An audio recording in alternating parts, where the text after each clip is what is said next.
Ito yung luma guys na kotse na bumigay na. Tingnan nyo yung... Ano bibigay yan? Hindi pa bibigay. Umusok na nga eh. Mamaya maksidente pa, mas mahirap. Hindi, ibig sabihin, pwede pa yan. Panghihinayangan natin eh. Tindi ng usok kasi dito labas eh. Pag ganun eh. Kung sa Pilipinas yan, magagawa pa ito eh. Kaya lang, Kasi mura. Dito, ang mahal ng quotation, magkano nga parang abutin. bumili ka na rin ng second hand na kotse. Hindi advisable na paggawa. Tsaka ano pangalan nito? Mas mahal pa siya sa presyo ng sasakyan kasi 2,000 Diba lang. guys, dito sa Pilipinas, pag mga ganyan, dadali mo na sa junk shop yan, bibili pa ng mga ano yan, di ba? Dito, for donation na lang yan. Oo. For Kasi donation daw. pag tinow nila yan, bayad ka ng $300. Mas mahal. Tapos, So might as well, iba ay benta mo na lang. i-rec na lang or donate na lang. Pero yung ano, Alin? yung basahan. Sa likod. Saan?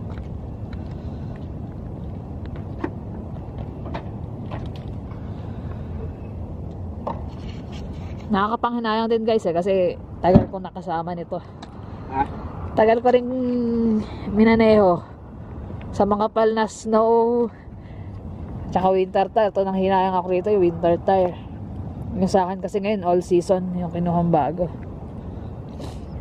Pwede naman natin tanggalin yan. Tanggal natin. Gusto ko nga may makausap na ano eh, na Kung Pilipino sana pagkakatiwalaan mo. Pag puti daming suggestion yan eh.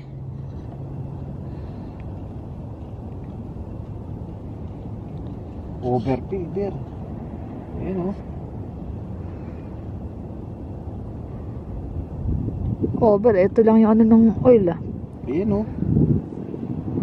Malamang doon galing lahat yan. Morning guys. Good ba morning dear? No. Hindi siya good. Yeah, bad news. Malaking bad news. Kasi yung sasakyan na ginagamit ko guys, nagpaalam na. Bumigay na. Kahapon kasi papasok ako sa trabaho. Actually, nakarating na ako ng trabaho. Ang dating ko, may amoy sunog. Paglabas ko ng sakan, umuusok na pala yung makina. Kaya nag-worry ako na baka mamaya mapano or what. So, problema, paano ako makakabalik. So, nag-ask na ako kung sino mga pwede maghatid sa akin. Pumayag naman sila. Kaya lang, iniisip ko, pag iiwan ko yung sasakyan doon, baka mamaya hindi na namin maidala, tatawag pa ng to, magbabayad, mahal din. Kasi lalo ang layo ng workplace ko. So, tinry ko pa rin siyang i-drive kagabi. Oo, kasi yung sa YouTube, di ba, yung pinanood ko, sabi nga baka ganun lang. Pero yung naisip ko, na kasi nag-add kami ng oil sa engine dahil dried up na siya. Eh kaso, nag-spill yung oil. So, nung tingnan ko sa yung mga causes ng engine para magano. Hindi naman kasi alam kung sa engine or sa radiator eh. Kasi nag-smoke maraming possibility Kung bakit siya umusok. Kaya sabi ko, drive niya. Kung nakapunta ka ng maayos doon, di ka tinirik, pwede ka naman makabalik. Kasi alas 30 minutes drive din yun eh. Oo, layo din. Kung bibigay siya, siguro mga after 15 minutes lang na pagdadrive niya, bumigay na yun. So, naiuwi niya pa kagabi. Pinilit ko iuwi, pero syempre, nakakapag-alala kasi hindi mo alam ano pwede mangyari, lalong muusok. Tsaka yung mga preno nun, pag ako nagdadrive na, nararamdaman ko na yun, parang manipis na eh. So kahit ayaw man namin, dahil nga guys, di ba gusto namin makakuha ng bahay this year. Pero hindi ko alam kung mangyayari yun kasi kukuha ng sasakyan na bago. kailangan kumuha ng sasakyan. Hindi naman kami kukuha ng brand new, pero use na lang, pero medyo yung kaya lang syempre model. magda-down ka pa rin. So mababawasan yung ipon o ilalagay mo siya sa finance, pero syempre, di ba, magkano additional gastusin. Kasi sabi niya, ayaw niya ng mahal. So, yung option doon, bibili ka uli ng kagaya nun. Ang bili kasi namin nun magkano? 1,700 lang. 1,700. after 1.5 year yun, bumigay na nga. Pero sulit naman kasi 1.7, nagamit siya ng isang taon na mahigit. Oh, yun nga. Eh, kaso, Kaya lang dito, hindi ka mabubuhay ng walang sasakyan, lalo ang trabaho namin malayo. hindi, tsaka, Kung malapit lang siguro, kaya ko mag-ano muna, mag-test ng isipin mo transpo. yung ano kumikita ka naman na, kumbaga, nagtatrabaho ka, pumapasok ka doon. So, kung meron kang transpo, wala kang iniintindi, makakauwi ka, makakapasok ka sa oras. Tapos mabilis kasi pag transpo guys, waiting ka talaga. Oh, pag nagbabas ka Tapos doon. lalo pa doon sa area ko, ang hirap, wala ka. Ang pinakadulo is Tuscany ng bus. So wala ka ng way papunta ron unless mag-ano ka, Sa amin din eh. mag-cab. Sa kanya ganun din. So Wala- no walang choice, bus. kailangan talaga namin dalawang transpo. Oh. Kaya Dalawang samahan nyo kami sasakyan. samahan nyo lang kami tumingin-tingin ng sasakyan. Yeah, mag-search. Actually, kami. pinapapasok nga ako na maaga ngayon eh. Ako nga rin, tumawag lang ako kay chef na hindi ako makakapasok. Yun ang hirap dito kasi minsan nagre-rely na sila ng gusto doon sa mga nila, sa mga trabador nila. Pag nawala yung isa, yun na, mabigat na. Kaya ewan ko. Pero kung makakuha, siguro baka sa hapon makapasok ako. Kahit makatulong man lang sa line. Pero we'll see. Ako hindi pwedeng hindi kasi... Hindi pwedeng hindi eh. So, bahala na. Tingnan natin guys. Okay. Okay. See you later. Yeah, bye. Dito na kami sa House of Cars. Mga pre-owned Dealership. So, tingnan namin kung may makikita. Tingin kami ng medyo pasok sa budget. Dapat talaga pasok sa budget. Kasi hindi, pasok tayo sa banga. Sige na. Sige. I'll grab the Oh, keys so we'll come look. Sige. It's backup camera, heated seats, and it's more compact, small engine, very cheap. Okay. I put my cousin into this one because Yeah. you wanted cheap payments and cheap Yeah. And the Kia, same with Hyundai, same company, Okay. and they have roadside assistance. Oh. So he got flat tire. He called Kia. They pick him up and bring to the dealership and fix the tire. Okay. 1.8 or 1.4? Four. Oh, 1.4. Yeah.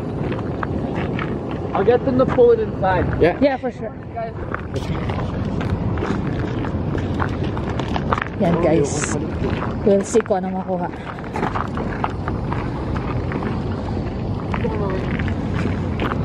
Just ready to know. North. North. I was just in last June, May. My family more Makati City. Oh. Dito kami sa loob. Waiting lang kami. Actually, Pilipino rin yung Kappa. Pilipino rin yung yung nandito nagbebenta ng sasakyan. Kaya medyo mas okay kasi yung i-assist ka talaga ng ayos kasi alam mo Pinoy. Siya, tsaka tiga Makati, uwi na. Umuwi rin siya sabay nung uwi namin ng July. Umuwi rin pala siya na Siyempre, kailangan ng sales. Tsaka nakapag-check na kami, merong option na Tsaka ito yung mga used vehicle talaga dito sa House of ano yung mga Cars. nakita mo yung Hyundai, Kia, Volkswagen, and Jetta. Meron pa. Dodge na Dart. Versa. Versa na. Masyado yun. Kaso to small. Yung 3-door. Lupit dun eh. Mga malupit. Gusto ko yun eh. Veloster. Kaya lang parang ang late. Nakita ko na yun. Meron nung isa doon dati na trabaho sa amin ganun ang dala. Lagi ko pinit niya kasi gusto ko yun. Kaya lang baka medyo expensive. Kia ba yan? Hyundai. Hyundai. Hindi, yung gusto mo eh. Mga nasa showroom kami Kaya ngayon. na showroom kami. Yung nasa labas mas marami. Ewan ko malinaw yung kanina kinuha. Sana makakuha para... Kaya lang wala. Maisasantabi muna yung bahay for a year or two. Bahala na. Depende naman eh. Diba masabi ko yan? Sabi ko, ayos. Ayan na. Buy a car with a Tao Philippines. Hi guys. This is Tyler. Help us a lot. Getting a car. Help us to make decision. Actually, it's hard, right? Yeah. But thanks to him. So come back when the vehicle's clean, and then we'll get video of it. We're gonna pick it up and I'll show you guys. So House of thank Cars. If you want some cars, go to Tyler. House of Cars. House of Cars. Tyler's here. They're friendly people. Yeah, especially Filipino, you know. Yeah. So, thank you, Tyler. More on the Filipino guys, eh? Yeah, bye. Bye. So, yun guys, nakauwi na kami galing dun sa House of Cars. Then si Habi, nakapasok na rin sa work. So, naayos na lang yung mga paperworks para makuha. Then later, antay lang ako ng tawag. Pipick upin ako ng driver nila para sa pagkuha ng sasakyan. Pero, syempre, hindi kalimutan ng shout out. Pasensya na guys sa itsura ko. Haggard na. Pagod eh. So, batiin ko lang si Ruby Gutierrez, Beauty and Travel, Rain's Simple Life, Agnes Bolisay, and then happy birthday pala sa anak ni Richel Tamagawa na si John Michael. Happy birthday sa'yo, sa 11th birthday niya. And then Noneta Ascano, Leonie Ramos, Zel Galura, Anything Under the Sun, Annabel Presas, CJ MKO, Pretty, Denzel Leal, and then ano pala, nagpapabati rin yung anak ni si Smiley Mendoza na si Sanjo Mendoza. Hi sa inyong lahat dyan. Thank you sa laging panonood. Please keep on watching. Thankful kami sa inyo. Hi guys, bumalik na kami sa House of Cars. Si Jermaine nakasama ko kasi si Habi nasa work na. So after ng mga paperwork and everything, makukuha na namin yung sasakyan. Although medyo syempre gastusan na naman, pero wala. Hindi ako makakatrabaho kung wala akong sasakyan. Sobrang layo ng workplace ko para mag-transpo, and then hindi siya worth it. Kasi just doon lang papunta, alam ko nasa 2 hours pag nag-transpo ka, so not worth it. Mamaya pakita ko sa inyo. Yan na yun guys. That's my Kia. Yan ang aking gagamitin sa work. Sakay na ka.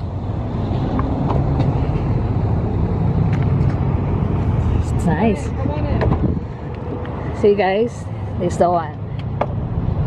Thank you to Tyler. Big help. Guys, Where you're driving. yeah. House of Cars. If you want to buy one, come here. Look for Tyler. He's a half Filipino, so big help. What can you say now? It's nice. Could you show me where's the... I'm not used... Down in the driver's seat and I'll jump over there and I'll show you. I'm not used to it yet. Jump inside, buddy. That's a seat up there for you. It's a nice one. So you have the touch screen here. Okay, so all menu, you can select your radio station. Yeah. Up here, you put your USB to connect your Android phone. You have Android Play in here. Yeah. Your GPS will show up here as well. Okay. You have heated seats because Canada, we get very cold in the winter time, so it's nice to put the winter seats on. You have your drive mode here, okay? Okay. So I click drive, you see eco, Yeah. more fuel efficient. Okay. You go sport mode for the vroom vroom faster, you know? And then normal mode for comfort, okay? So just go for normal, right? Yeah, normal or eco. Most people drive eco to save fuel. Okay. Okay, then this is your screen here. This controls your radio, your service. It tells you if you need oil change or anything like that. Okay. Door light settings. You can sit in your driveway and play for 1 hour. You still figure it out. Yeah, there's lots of... Yeah, but fuel mileage, range, trip A, trip B, kilometers, fuel mileage range. Cruise control setting here. Answer your phone there. Okay. Control your volume on your radio, your mode. So good. Okay. And then you can call Sirius Satellite Radio, get 3 months free. Okay. Middle storage. Oh, yeah. Glove compartment storage. High clean look. And I could see it Yeah. clearly. Yeah. The other one's like, I think, because I'm too small, right? Yeah. So the lights are here. The lights are over there. It's automatic, like once you start. Yeah, you can put on auto. See, it's on auto there. Okay, sure. Yeah. Okay. And then if you want brighter, you can push. Now your bright lights are on. Yeah.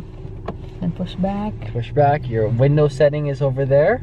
Okay. Yeah, so windows over there, your mirror, that's for your mirror. If the kids are bad in the back, you lock the windows. Yeah, but he's a good boy, so. He is. It's nice na, right? He's asking if you can understand Tagalog. Opo. See? Opo. I It's the sound Filipino. white. I sound white, but brown on the inside, white on the outside.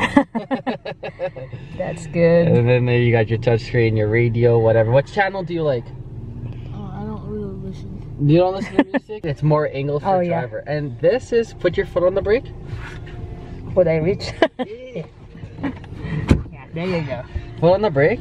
We go all the way to drive. Okay. If you want to drive like manual, if you know how, you move over there. Now you go, you have 1. Okay. Second gear. Okay. Third gear. You have up to 5 or 6 gears. Uh-huh. If you do not want manual, you leave in Just automatic. put it back. Yeah. Oh, Okay? that's nice. Park. Oh, I like it. I'm happy. At first, like, I'm thinking, oh, too much of a payment, but no, I think it's worth it. Yeah, reliable for you. It's worth it. No, right? You have a new car. Oh, when you turn 16. Okay.